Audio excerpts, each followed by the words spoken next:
Ya. Oke. Jadi sebelum belajar alangkah baiknya kita membaca doa terlebih dahulu. Di sini ketua kelasnya siapa?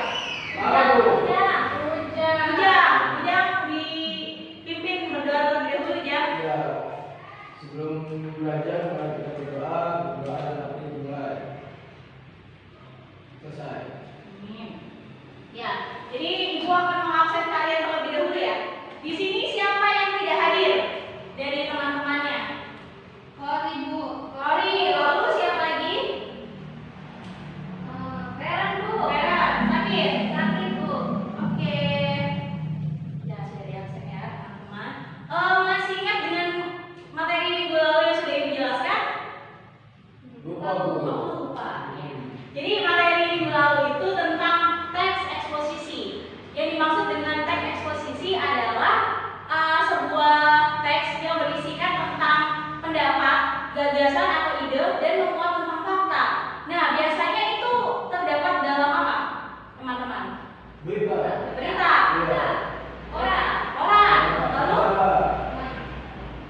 Nah, ya. Tapi kalau di dalam berita tersebut itu biasanya berisikan tentang fakta semua.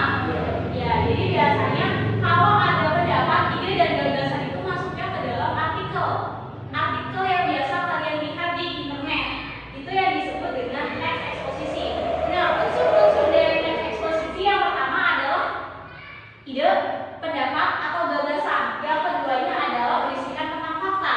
Yang dimaksud dengan ide dan gagasan itu memuat tentang komentar atau pendapat seorang penulis dalam menyampaikan gagasannya. Sedangkan fakta ini sangat diperlukan juga dalam teks eksposisi. Jadi fakta di sini nih sangat berpengaruh ya di dalam sebuah teks eksposisi. Karena seorang penulis akan diminta pertanggungjawabannya pada saat menulis yaitu dengan fakta tersebut. Jadi kita harus melihat kejadian yang terdapat di dalam lapangan. Ya, gitu. Oke, materi yang selanjutnya di minggu sekarang ini yaitu tentang apa? Puisi. Ya, apa yang dimaksud dengan puisi? Ada yang tahu? Bisa mengacungkan tangan? Ya, puisi adalah harapan. Ya. Lubuk hati yang lebih dalam. Oke, ada yang ingin menambahkan dari teman-teman yang lain? Ya? Saya, Bu. Puisi itu karangan yang mengungkapkan perasaan dan pikiran kita. Ya, tepat sekali ya. Jadi puisi yaitu teks atau karangan yang mengungkapkan pikiran atau perasaan seorang penyair dengan mengutamakan keindahan kata-kata. Jadi yang diutamakan dalam sebuah puisi tersebut yaitu keindahan kata-katanya. Di sini ada yang pernah menulis puisi? Ujang, Bu. Ujang pernah nulis puisi? Oh, hebat sekali ya Ujang. Itu puisinya dibukukan atau bagaimana? Ikut lomba. Oh, ikut lomba. Ya, kita tepuk tangan buat Ujang. Jadi biasanya di dalam sebuah puisi tersebut ada unsur-unsur pembangun. Apa yang dimaksud dengan unsur-unsur pembangun? Teman-teman ada yang tahu? Jadi unsur-unsur pembangun ini yaitu unsur salah satu merupakan syarat agar dapat puisi tersebut dapat dituliskan ya. Yang termasuk ke dalam unsur-unsur pembangun ini dibagi menjadi dua, yaitu unsur intrinsik dan juga unsur ekstrinsik. Apa yang dimaksud dengan unsur intrinsik? Unsur dari dalam. Ya, tepat sekali, benar Santi. Jadi di unsur intrinsik ini yaitu unsur-unsur yang terdapat di dalam sebuah puisi. Jadi unsur intrinsik ini merupakan salah satu syarat agar sebuah puisi tersebut dapat dituliskan ya. Yang pertama, unsur intrinsik ini dapat dibagi menjadi dua,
Gaya bahasa itu bahasa ya gaya-gaya, ya benar sekali gitu. Gaya bahasa atau biasa disebut dengan majas. Nah, gaya bahasa atau majas ini biasanya berisikan kata konotatif atau makna yang tidak sebenarnya, dan juga denotatif juga bisa sebenarnya. Nah, gaya bahasa ini sangat banyak macam-macamnya anak-anak. Nanti Ibu jelaskan di pertemuan yang akan datang ya. Selanjutnya yaitu tipografi. Nah, tipografi ini merupakan bentuk dari sebuah puisi tersebut. Di sini misalnya terdapat 2 baris puisi berlima buku, itu yang dimaksud dengan tipografi. Jadi bentuk dari puisi tersebut dijelaskan, maka itu yang disebut dengan tipografi. Yang selanjutnya yaitu citraan. Citraan itu bisa dilihat, bisa dilihat dan dirasakan. Misalnya seorang penyair itu menjelaskan tentang menggunakan indera penciuman, perabaan, dan lain sebagainya, itu disebut dengan citraan. Ada yang ditanyakan? Dari unsur intrinsiknya. Langsung yang kedua ini yaitu struktur batin ya. Struktur batin di sini terbagi menjadi 4. Yang pertama adalah tema, rasa, nada, dan amanat. Apa yang dimaksud dengan tema? Ada yang tahu? Tema Ya. dalam puisi tersebut. Tema itu Depoknya. iya, Iya. tepat sekali. Siapa namanya? Asia. Ya, Asia, benar sekali. Dalam- Tema itu ide pokok atau gagasan utama yang dibahas dari puisi tersebut. Misalnya, puisi tersebut menceritakan tentang suatu keadaan di masyarakat di mana seseorang menceritakan tentang perjuangannya dalam menuntut ilmu, itu bisa masuk ke dalam tema pendidikan.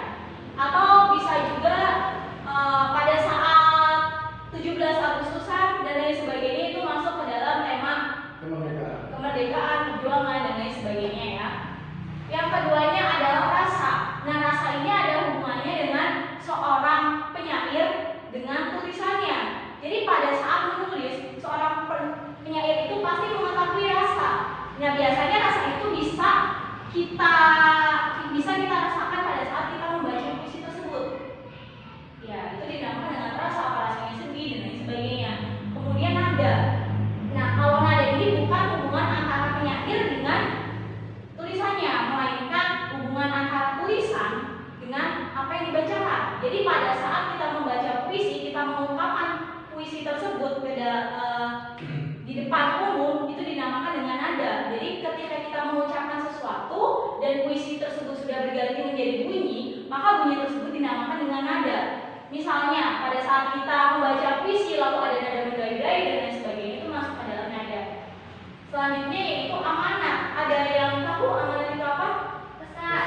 Ya, pas sekali. Amanat itu adalah pesan yang disampaikan seorang penyair atau seorang penulis kepada pembaca atau pendengar. Jadi di dalam puisi itu unsur yang paling penting yaitu amanat. Jadi puisi dapat dikatakan bagus atau dapat dikatakan indah apabila seorang penyair mampu menyampaikan apa yang dimaksud. Gitu. Lalu di sini ada juga unsur ekstrinsik. Unsur ekstrinsik ini dibagi menjadi 3. Yang pertama adalah biografi, sosial, dan nilai. Biografi di sini itu kan di sini ada tulisannya. Tulisannya itu Taufik Ismail. Artinya ini pengarangnya yaitu Taufik Ismail. Jadi sebelum kita mengetahui pengarangnya ini terlebih dahulu, kita harus mengetahui atau mencari tahu biografi si pengarangnya.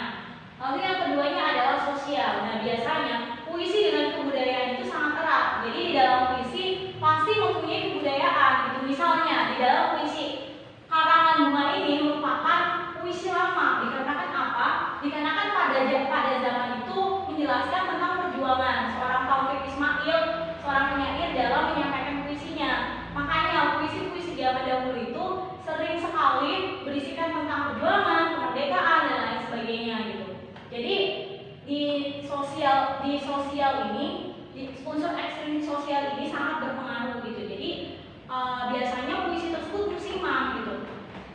Selanjutnya yaitu nilai. Nah, nilai-nilai ini masuk ke dalam sosial juga karena nilai-nilai ini sangat berpengaruh dengan masyarakat. Seperti masyarakat tersebut menganut apa ya? Maksudnya masyarakat tersebut religius, maka seseorang juga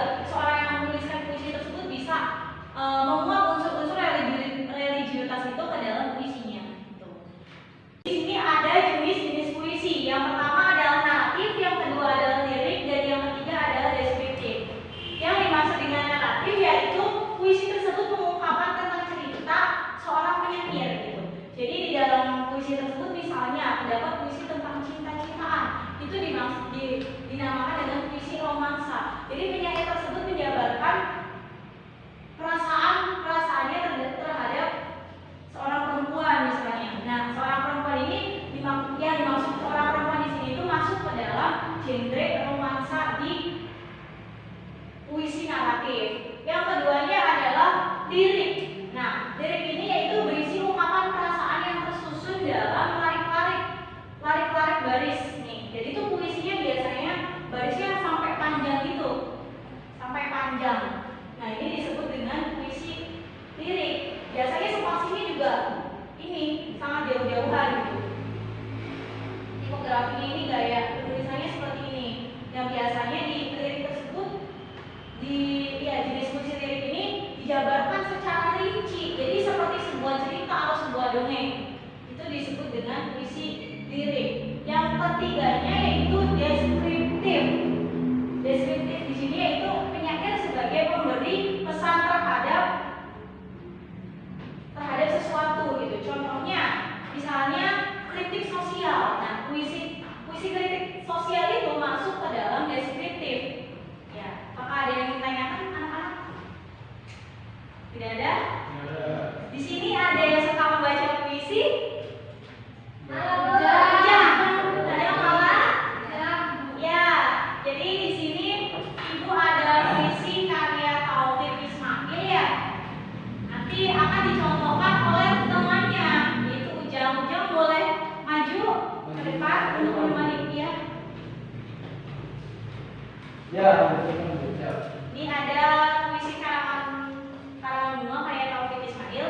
Jadi nanti kalian perhatikan Ujang saat membacakan puisi, lalu kalian analisis unsur struktur batinnya. Ya, struktur batinnya. Ya, nanti kalian bisa dituliskan ya. Di sini Ibu akan membagikan sebuah kertas yang di dalamnya terdapat suatu pertanyaan yang nantinya akan dibacakan oleh kalian. Jadi kalian akan menjawab temanya dan lain sebagainya. Tapi harus diisi dan dibacakan oleh teman-temannya ya. Ya, silakan. Iya, silakan Ujang. Ini semuanya Ibu. Iya.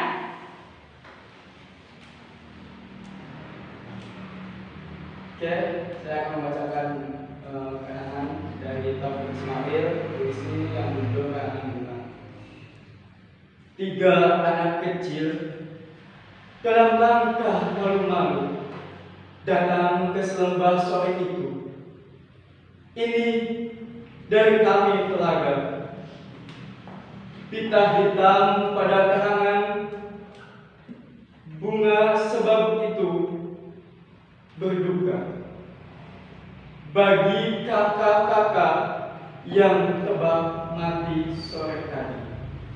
Itulah sedikit karangan dari Taufik Ismail. Ya, berikan tepuk tangannya buat Ujang.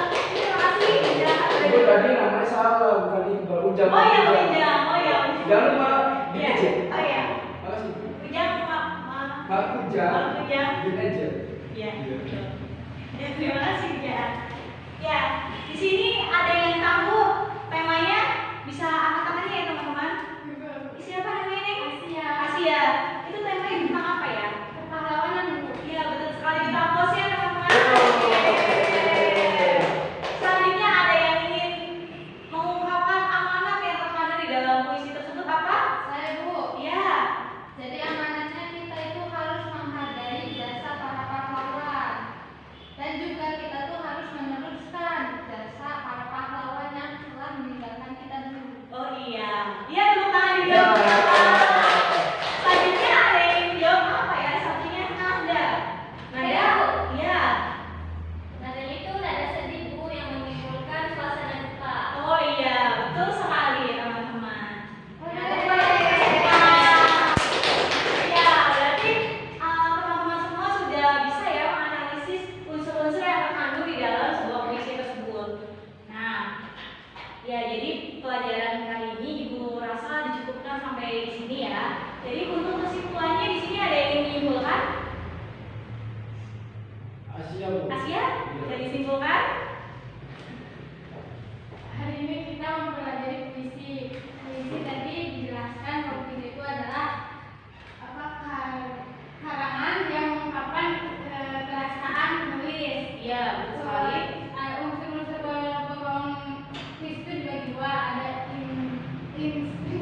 sosial sama nilai. Ya, tepat sekali Asia. Jadi di dalam sebuah puisi ini mengandung unsur-unsur pembangun. Unsur-unsur pembangun ini sudah dijelaskan oleh Asia tadi, sudah disebutkan terbagi menjadi dua, yaitu intrinsik dan ekstrinsik. Nanti kalian bisa tulis ya, bisa tulis, nanti ibu akan tinggalkan ini di sini. Selanjutnya untuk materi minggu yang akan datang tentang teks eksplanasi, kalian bisa cari terlebih dahulu, lalu nanti minggu depan akan kita diskusikan bersama-sama tentang teks eksplanasi tersebut. Untuk penugasan di minggu sekarang, yaitu kalian membuat puisi. Puisi tersebut harus memuat tentang unsur-unsur pembangun di dalamnya. Ya, bisa dipahami teman-teman? Bisa.